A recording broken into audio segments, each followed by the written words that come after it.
नमस्कार बहिणींनो, आज आहे तारीख 17 मे 2026. ओके.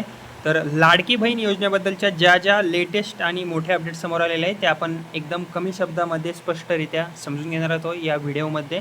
त्यामुळे व्हिडिओ तुम्ही शेवटपर्यंत नक्की पहा. आता मार्च आणि एप्रिल महिन्याचा हप्ता अजूनही अनेक महिलांच्या खात्यात जमा झालेला नाही आहे, कारण की आता 3 दिवस झालेले आहेत सलग. खूप साऱ्या महिलांना पैसे आलेले आहेत. ओके. काही जिल्ह्यात आलेले आहेत पैसे, काही जिल्ह्यात आले नाही आहेत, काही जिल्ह्यात आले पण सगळ्याच महिलांना नाही आले. ओके. काही महिलांना 3,000 मिळालेले आहेत. पहिल्यांदा मार्चचा हप्ता मिळाला, 1 दिवसानंतर लगेच एप्रिलचा मिळाला. ओके. पण काही महिलांना काहीच नाही आलं. आता KYC सुद्धा त्यांनी केलेली आहे. अशा महिलांना मी एवढंच सांगेन, फक्त 3 ते 4 दिवस थांबा, कारण की अजूनही वितरण संपलेलं नाही आहे. ही गोष्ट तुम्ही लक्षात ठेवा. जर तुमची KYC कंप्लीट असेल, जर तुम्ही या योजनेमध्ये पात्र असाल, बसत असाल, तर तुम्हाला नक्कीच या लाडकी बहीण योजनेचे जे वितरण आहे, जे हप्ता आहे, तो तुमच्या अकाउंटवर नक्कीच येईल. फक्त 3 ते 4 दिवस वेट करा. आणि ज्या महिलांना पैसे नाही मिळाले त्या महिलांनी कमेंटमध्ये कमेंट करा माझ्या चॅनलला सबस्क्राईब करून की पैसे नाही आले म्हणून, आणि तुमच्या जिल्ह्याचं नाव सांगा. ओके. आता राज्य सरकारकडून सध्या चाललं आहे काय, KYC आणि पात्रता पडताळणी मोठ्या प्रमाणात सुरू असल्यामुळे काय झाले, खूप साऱ्या ठिकाणाचे पैसे अडकलेले असल्याची माहिती समोर येत आहे. म्हणजेच की जी पात्र महिला आहे ती या पडताळणीमुळे सुद्धा पेंडिंगवर त्यांचे पैसे अडकलेले आहेत. त्यामुळे थोडासा वेट करा, तुम्हाला नक्कीच या आठवड्यामध्ये पैसे येऊन जातील. ओके. आता दुसरी बातमी म्हणजे सांगायचं झाले तर पडताळणीनंतर तब्बल 68 ते 70 लाख महिला अपात्र ठरल्याच्या बातम्या समोर आलेल्या आहेत. ओके. म्हणजेच की त्यांची चुकीची KYC होती, त्यांचा उत्पन्नाचा दाखला बरोबर नव्हता, जास्त उत्पन्न होतं त्यांचं, या क्रायटेरियामध्ये त्या बसत नव्हत्या, चुकीची माहिती, डुप्लिकेट अर्ज, आधार लिंक नसणे, बँक खाते, अशी खूप कारणे होती. मिसमॅच आणि KYC अपूर्ण असल्यामुळे, सगळ्यात मोठी गोष्ट KYC अपूर्ण असल्यामुळे या महिलांची नावे यादीतून कमी करण्यात आलेली आहेत. ओके. आता दुसरी अपडेट सांगायची झाली तर काही महिलांच्या मोबाईलवर 14 मे पासून 1500 जमा झाल्याचे SMS येण्यास सुरुवात झालेली आहे. म्हणजेच की 14 मे, 13 मेच्या रात्रीपासून, ओके, आणि 15 मे या तिन्ही दिवशी पैसे यायला सुरुवात झालेली आहे. खूप साऱ्या महिलांना अजून तर आलेले आहेत, पण बऱ्याच महिलांना पैसे आलेले आहेत.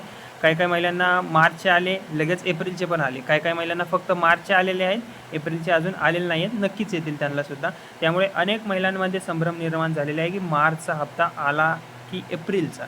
ओके. दोन्ही हप्ते तुम्हाला येऊन जातील, फक्त थोडासा संयम ठेवा, नक्कीच येतील जर तुमची KYC कंप्लीट असेल तर. आता तिसरी जी अपडेट आहे त्याबद्दल सांगायचं झालं तर काही न्यूज रिपोर्टनुसार सरकार पुढील मंत्रिमंडळ बैठकीत आता मोठा निर्णय घेऊ शकते. म्हणजेच की मार्च आणि एप्रिल या दोन्ही महिन्यांचे मिळून 3,000 एकत्र जमा होण्याची शक्यता व्यक्त केली जात आहे. मात्र अजून तरी अधिकृत GR आलेला नाही. आता यावेळेस झाले काही, GRच्या शिवायच डायरेक्ट पैसे यायला सुरुवात झाली महिलांच्या खात्यात. ओके.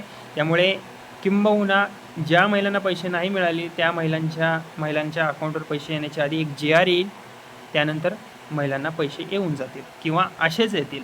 ओके. अकाउंटवर डायरेक्ट, आणि तुम्हाला मेसेजसुद्धा येईल.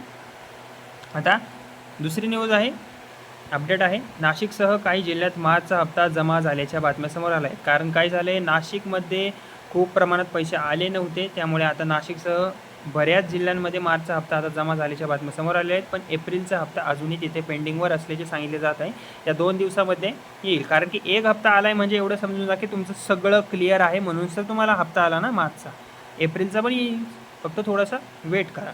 जर तुमच्या अकाउंटवर किंवा काही दुसरा प्रॉब्लेम असता तर तुम्हाला मार्चचासुद्धा हप्ता नसता आला, बरोबर ना. मार्चचा आला म्हणल्यावर एप्रिलचासुद्धा येणार, फक्त थोडासा वेट करा, नक्कीच पैसे येतील. ओके. आता महत्त्वाची गोष्ट म्हणजे सरकारने KYCसाठी 30 एप्रिल 2026पर्यंत मुदत दिली होती. ज्या महिलांनी KYC, आधार लिंकिंग किंवा NPCI मॅपिंग सगळं पूर्ण केलेलं आहे त्यांना पैसे मिळून जातील. ज्यांचं पूर्ण नाही त्यांचे पैसे आता थांबणार, अडकू शकतात. ओके.